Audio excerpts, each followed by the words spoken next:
Summer brings with it the tangy treasure of raw mangoes, and there's no better way to preserve their zesty flavor than by turning them into a delicious raw mango papad, also known as papad. It's a delicious homemade delicacy that blends the bold flavors of raw mango with sugar, spice, and lots of love. Whether enjoyed as a midday snack or a side to your meal, this papad is sure to tingle your taste buds and take you back to the joys of childhood summers. Hello friends, welcome back to my channel Taste of Cooking and Baking. So let's make the recipe.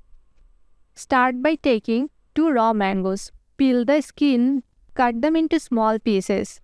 You will need about 2 cups of mango pieces. Friends, from which country you are watching my recipe, you can tell me in the comment section below. Now place the mango pieces into a pan with 2 cups of water.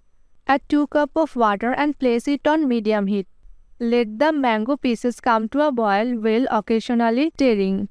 This helps soften them and release their tangy flavor. Continue boiling for 10 to 12 minutes or until the mangoes become tender. You will notice the water reducing slightly as the mangoes cook.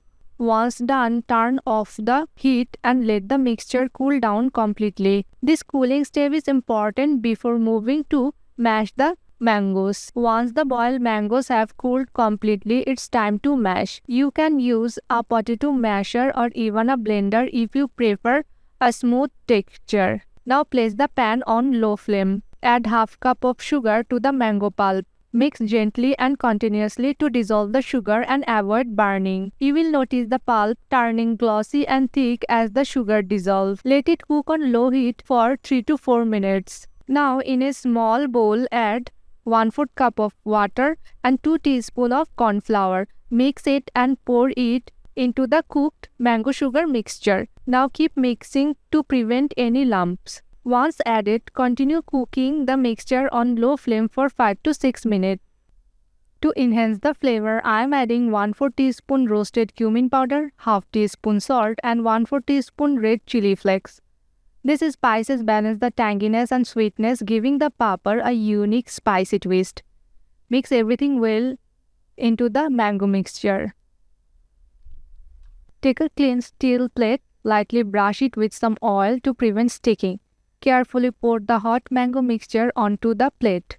Let it cool down completely at room temperature. When the mango sheet becomes firm and non-sticky to touch, it's ready to cut. Use a knife or pizza cutter to slice it into squares or rolls. Store the papads in an airtight container. Friends, if you like today's recipe, don't forget to like, share and subscribe to my channel for more easy and delicious recipes.